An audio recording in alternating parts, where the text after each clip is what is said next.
ಶ್ರೀಮತೆ ರಾಮಾನುಜಾಯ ನಮಃ. ವಿಷ್ಣು ಸಹಸ್ರನಾಮದಲ್ಲಿರುವ 146ನೆಯ ತಿರುನಾಮ ಸಹಿಷ್ಣು. ಕಂಚಿಪುರದಲ್ಲಿ ವತ್ಸ್ಯವರದ ಗುರು ಎಂಬ ಮಹಾನ್ ವ್ಯಕ್ತಿ ವಾಸಿಸುತ್ತಿದ್ದರು. ಪ್ರತಿದಿನ ಅವರು ವರದರಾಜ ಪೆರುಮಾಳ್ ಸನ್ನಿಧಿಯಲ್ಲಿ ವೇದಗಳನ್ನು ಪಠಿಸುತ್ತಿದ್ದರು. ಒಂದು ದಿನ ಅವರು ವೇದ ಪಾರಾಯಣ ಹೇಳುತ್ತಿದ್ದಾಗ ಅರ್ಚಕರು ಕುದಿಯುತ್ತಿರುವ ಬಿಸಿ ಹಾಲಿನ ಪಾತ್ರೆಯನ್ನು ಭಗವಂತನಿಗೆ ನೈವೇದ್ಯಕ್ಕೆ ತೆಗೆದುಕೊಂಡು ಹೋಗುತ್ತಿರುವುದನ್ನು ಗಮನಿಸಿದರು. ಅವರು ಅರ್ಚಕರನ್ನು ಕರೆದು, ದಯವಿಟ್ಟು ಆ ಹಾಲಿನ ಪಾತ್ರೆಯನ್ನು ನನಗೆ ಕೊಡಿ ಎಂದು ಕೇಳಿದರು. ಅದಕ್ಕೆ ಅರ್ಚಕರು, ಈ ಹಾಲು ಭಗವಂತನಿಗಾಗಿಯೇ, ನಿಮಗೆ ಕೊಡಲು ಸಾಧ್ಯವಿಲ್ಲ ಎಂದು ಉತ್ತರಿಸಿದರು. ಆಗ ವತ್ಸ್ಯವರದ ಗುರುಗಳು, ಇಲ್ಲ, ನಾನು ಅದನ್ನು ಕುಡಿಯಲು ಕೇಳುತ್ತಿಲ್ಲ. ಹಾಲು ತುಂಬ ಬಿಸಿಯಾಗಿದೆ. ಅದನ್ನು ಭಗವಂತನಿಗೆ ಅರ್ಪಿಸಿದರೆ ಅವನ ಬಾಯಿ ಸುಡಬಹುದು ಎಂದು ಹೇಳಿದರು. ಅದಕ್ಕೆ ಅರ್ಚಕರು ನಗುತ್ತಾ, ವೇದಗಳನ್ನು ಚೆನ್ನಾಗಿ ತಿಳಿದಿರುವ ನಿಮ್ಮಂತಹವರು ಹೀಗೆ ಹೇಳಬಹುದಾ? ವೇದಗಳಲ್ಲಿ ಭಗವಂತನ ಬಾಯಿಯಿಂದ ಅಗ್ನಿದೇವನು ಉದ್ಭವಿಸಿದನು ಎಂದು ಹೇಳಿಲ್ಲವೇ? ಹಾಗಿರುವಾಗ ಅಗ್ನಿಯ ಮೂಲ ಸ್ವರೂಪನಾದ ಭಗವಂತನಿಗೆ ಹೇಗೆ ಬಾಯಿ ಸುಡಲು ಸಾಧ್ಯ ಎಂದು ಕೇಳಿದರು. ಅದಕ್ಕೆ ಗುರುಗಳು, ಹೌದು, ಭಗವಂತನ ಮನಸ್ಸಿನಿಂದ ಚಂದ್ರ, ಕಣ್ಣುಗಳಿಂದ ಸೂರ್ಯ, ಬಾಯಿಯಿಂದ ಇಂದ್ರ ಮತ್ತು ಅಗ್ನಿದೇವರು ಹಾಗೂ ಉಸಿರಿಂದ ವಾಯುದೇವನು ಉದ್ಭವಿಸಿದರು ಎಂದು ಉತ್ತರಿಸಿದರು. ವೇದಗಳು ಭಗವಂತನ ಮಹಿಮೆಯನ್ನು ಸಾರುತ್ತವೆ. ಆದರೆ ಅಪಾರ ಕರುಣೆಯಿಂದ ನಮ್ಮೊಂದಿಗೆ ವಾಸಿಸಲು ಅವರು ಅರ್ಚಾವತಾರ ರೂಪವನ್ನು ಧರಿಸಿದಾಗ ಅವರ ಸೌಲಭ್ಯ ಗುಣವನ್ನು ಸ್ಮರಿಸಿಕೊಂಡು ಅವರನ್ನು ಒಂದು ಮುದ್ದಾದ ಮಗುವಿನಂತೆ ಕಾಪಾಡಬೇಕು.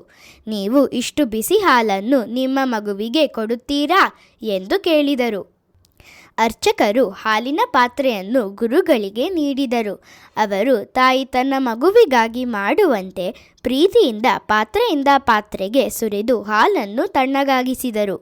ತಣ್ಣಗಾದ ಹಾಲನ್ನು ವರದರಾಜ ಪೆರುಮಾಳಿಗೆ ಅರ್ಪಿಸಿದಾಗ ಅರ್ಚಕರಿಗೆ ಅಮ್ಮ ಎಂಬ ಧ್ವನಿ ಕೇಳಿಸಿತು. ಅರ್ಚಕರು ಸುತ್ತಲೂ ನೋಡಿದರು, ಆದರೆ ಯಾರೂ ಕಾಣಿಸಲಿಲ್ಲ.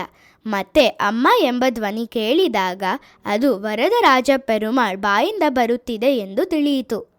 ಆಗ ಭಗವಂತನು ಅರ್ಚಕರಿಗೆ, ಸಕಲ ಸೃಷ್ಟಿಯ ತಂದೆಯಾಗಿರುವ ನಾನು ಎಲ್ಲ ಜೀವಿಗಳ ಮೇಲೂ ಸಮಾನ ಪ್ರೀತಿಯನ್ನು ತೋರಿಸುತ್ತೇನೆ. ಆದರೆ ಯಾವುದೋ ಕಾರಣಕ್ಕೆ ನನ್ನನ್ನು ಆರಾಧಿಸುವ ಹಲವರು ಕೇವಲ ಒಂದು ವಿಗ್ರಹವೆಂದು ಮಾತ್ರ ಭಾವಿಸುತ್ತಾರೆ. ಆದರೆ ವತ್ಸ್ಯವರದನು ಮಾತ್ರ ನನ್ನನ್ನು ವಿಗ್ರಹವಾಗಿ ನೋಡದೆ ತನ್ನ ಸ್ವಂತ ಮಗುವಿನಂತೆ ಕಂಡನು. ತಾಯಿ ತನ್ನ ಮಗುವಿಗೆ ಹಾಲು ಕೊಡುವಂತೆ ಅವನು ಅಪಾರ ಪ್ರೀತಿಯಿಂದ ನನಗೆ ಹಾಲನ್ನು ಅರ್ಪಿಸಿದನು. ನನ್ನ ವಿಭಾವತಾರಗಳಲ್ಲಿ ರಾಮ ಮತ್ತು ಕೃಷ್ಣ ರೂಪದಲ್ಲಿ ನನಗೆ ಕೌಶಲ್ಯ ಮತ್ತು ಯಶೋದೆಯರ ಮಾತೃಸ್ನೇಹ ದೊರಕಿತು. ಆದರೆ ಇಂದಿನವರೆಗೆ ನನ್ನ ಅರ್ಚಾವತಾರದಲ್ಲಿ ಆ ಮಾತೃಭಾವವನ್ನು ಅನುಭವಿಸಿರಲಿಲ್ಲ. ಈಗ ವತ್ಸ್ಯವರದನಲ್ಲಿ ನನಗೆ ಒಬ್ಬ ತಾಯಿ ದೊರೆತಿದ್ದಾಳೆ. ಅದಕ್ಕಾಗಿಯೇ ನಾನು ಅವನನ್ನು ಅಮ್ಮ ಎಂದು ಕರೆದೆ. ಈ ಘಟನೆಯ ನಂತರ ನಡಾದೂರ್ ಎಂಬ ಚಿಕ್ಕ ಬೀದಿಯಿಂದ ಬಂದ ವತ್ಸ್ಯವರದ ಗುರುಗಳು ನಡಾದೂರ್ ಅಮ್ಮಾಳ್ ಎಂಬ ಹೆಸರಿನಿಂದ ಪ್ರಸಿದ್ಧರಾದರು. ಬಹಳ ದಿನಗಳ ನಂತರ ಆ ಅರ್ಚಕರು ನಡಾದೂರ್ ಅಮ್ಮಾಳ್ ಮನೆಗೆ ಭೇಟಿ ನೀಡಿ ಚಿಂತೆಯಿಂದ, ನಾನು ತಿಳಿಯದೆ ಪ್ರತಿದಿನವೂ ಭಗವಂತನಿಗೆ ತುಂಬ ಬಿಸಿ ಹಾಲನ್ನು ಅರ್ಪಿಸುತ್ತಿದ್ದೆ. ನೀವು ಅದನ್ನು ಗಮನಿಸಿ ನನ್ನ ತಪ್ಪನ್ನು ತಿದ್ದಿದಿರಿ. ನನ್ನ ಹಿಂದಿನ ತಪ್ಪುಗಳಿಗೆ ಭಗವಂತನು ನನಗೆ ಶಿಕ್ಷೆ ನೀಡುವರೇ ಎಂದು ಕೇಳಿದರು. ಅದಕ್ಕೆ ನಡಾದೂರ್ ಅಮ್ಮಾಳ್, ಭಗವಂತ ಎಂದಿಗೂ ಹಾಗೆ ಮಾಡುವುದಿಲ್ಲ.